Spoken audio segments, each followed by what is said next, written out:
Hello humans, Master Dinner Flags here, bringing you the low quality content you deserve, and today I am going over my Shaddoll deck in Master Duel. Now, this is definitely a very weird one for a lot of people because it's not a very conventional build. As a matter of fact, it's a massive pile of what the fuck am I looking at, and that's fine. That's totally fine because I can explain some of the theory behind it.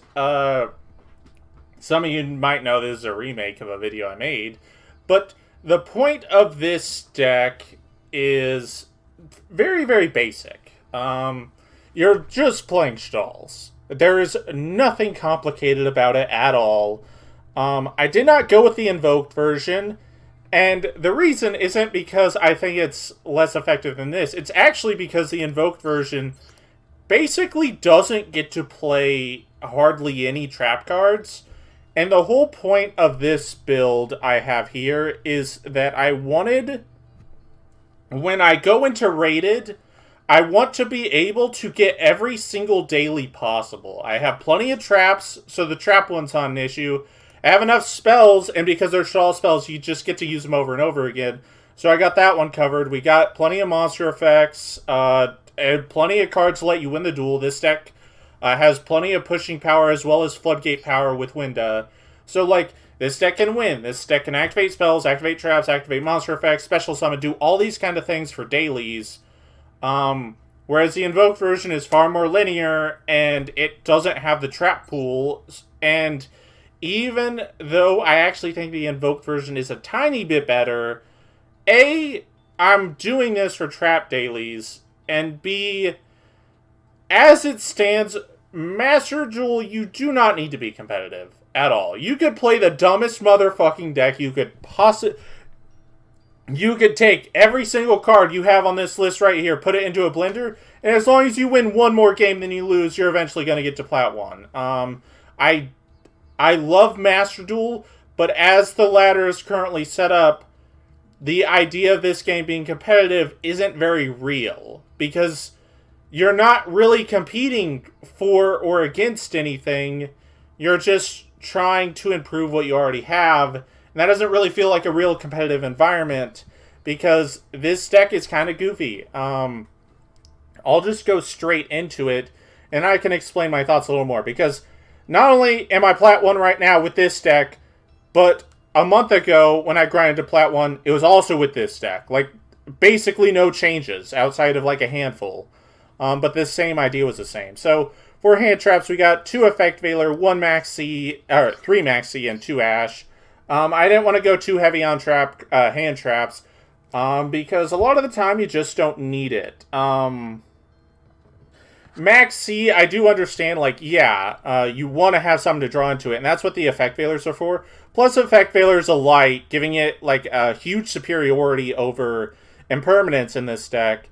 But basically, Effect Veiler's a good draw off it, and Ash is an okay draw off of it. But I'll also explain some cool interactions with this. But for the Shaddolls, we got 1 Falco, 2 Hedgehog, 2 Windy, 2 Squamata, 1 Dragon, 2 Aerial, and 2 Beast. 2 Beast is definitely clunky, I will say that.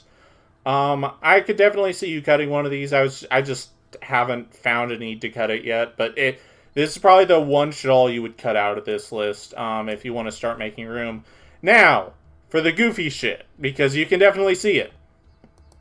Damage Juggler, Hat Tricker, Trick Clown, Rushka, and Silent Magician.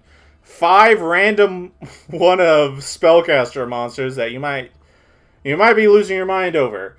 But basically, there's this massive toolbox in this deck that I didn't want a lot of repeating cards, which is like another thing about the Invoked engine I didn't like. Master Duel is a best of 1 environment where the playstyles you can go up against can be pretty extreme. Like, one game you can go from Eldritch and you gotta fight and grind against Floodgates, to the next game your opponent's on Adamancipator and they're gonna try to combo you to sleep. There's so 2 universally different playstyles at once, and we haven't even went over Sky Striker or things like that. Like, there's so many different play styles that I found like just having a point A to point B deck list doesn't really get you as far as you might think it does. And a lot of the times having these like goofy random one-ofs is beneficial. I now fully understand why the OCG like has a fondness for one-ofs. Like a lot of their locals are best of one, and like Maxi lets you see a lot of cards, so it actually makes a lot more sense. Just like this through one pot of avarice, like just one of it, just in case. But these choices aren't exactly random. So, Damage Juggler, it just searches either of the other two clowns.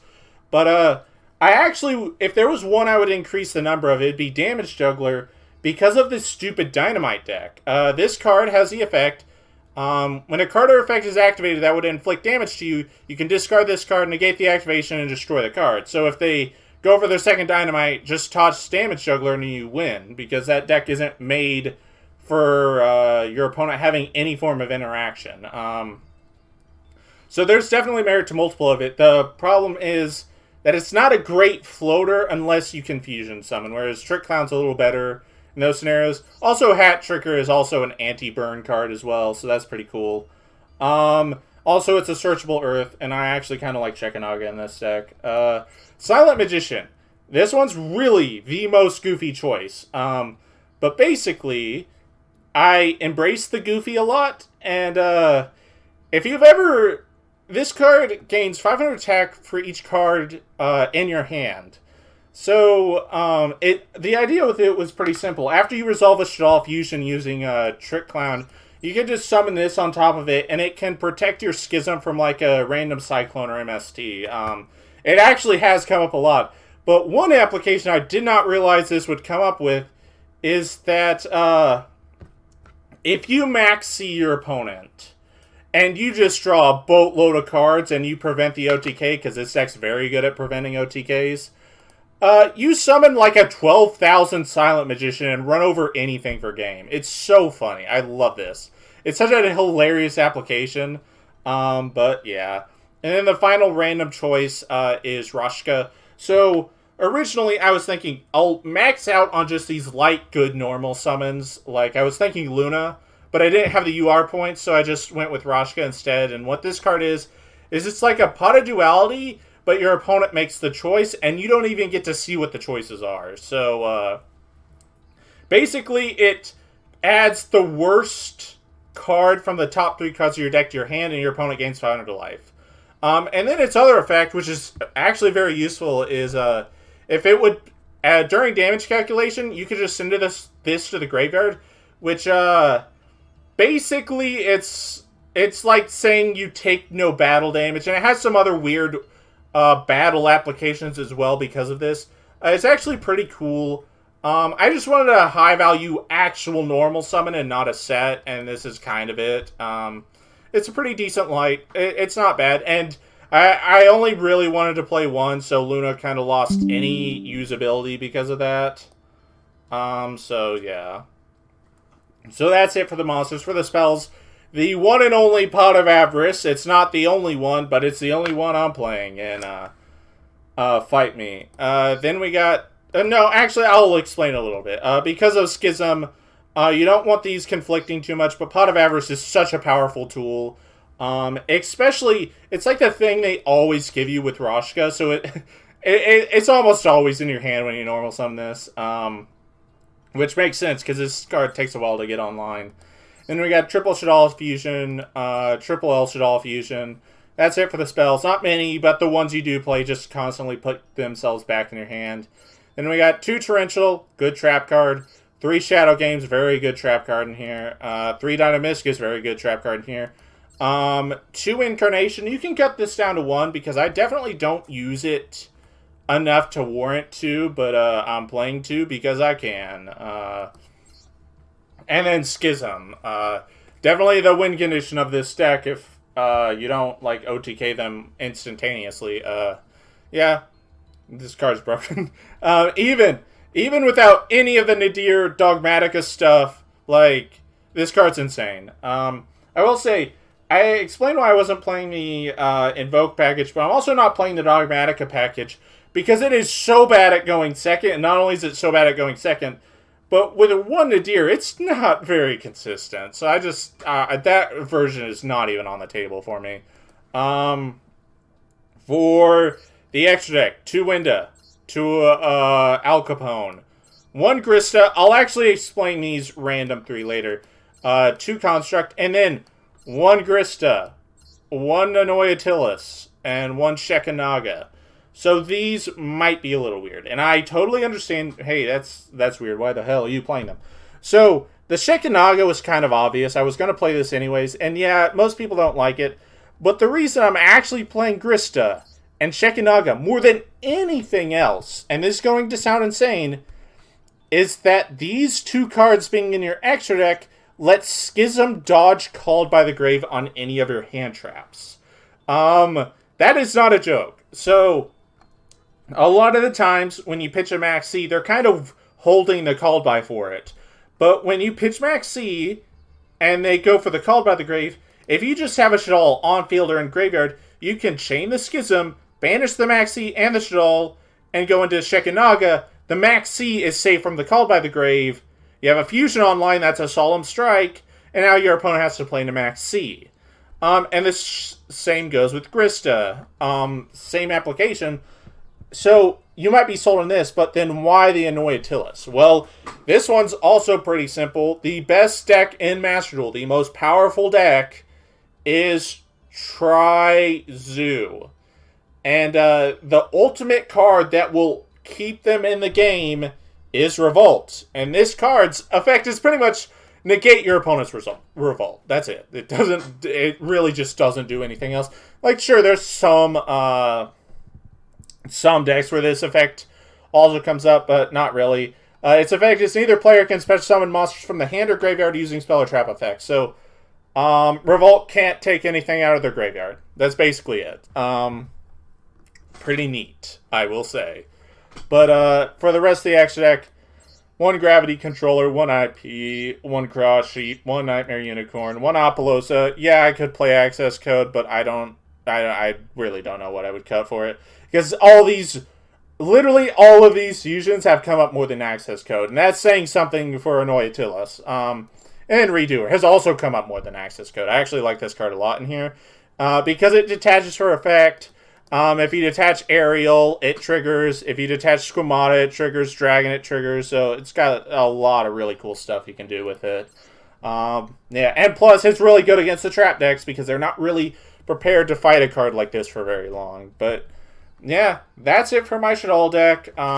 It's this same list has got me to Platinum 1 twice, like as you can see right here. What are my final thoughts on it? It's neat. I think people overestimate how hard you actually have to try to get to Plat 1. It's not... I'm not going to downplay that it's kind of a struggle. It can be a struggle from time to time. But, like, I think you don't need to play the best deck. You just need to play the deck you're going to be totally fine with playing the most. That's the thing. Even if your deck is just worse than something else, if you can play it for longer than those other decks, you have a higher chance of getting to Plat 1 with it. Just focus on just having slightly more wins than losses, and you'll be fine. And how does this deck compare to everything else? Shaddoll's are a deck that has a very nice and massive toolbox. So it like has something for every matchup, but it ultimately struggles against the mega combo decks. But that it's just like everything struggles against the mega combo deck. So building a very try-hard deck has not really been something that's I've found worth doing in this game.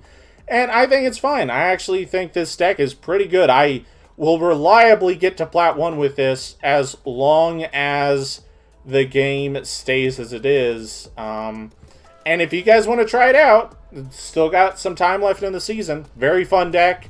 You will enjoy it a lot. But yep, that's about it. Thank you all for watching. And remember, Master Dinnerflex will take your soul.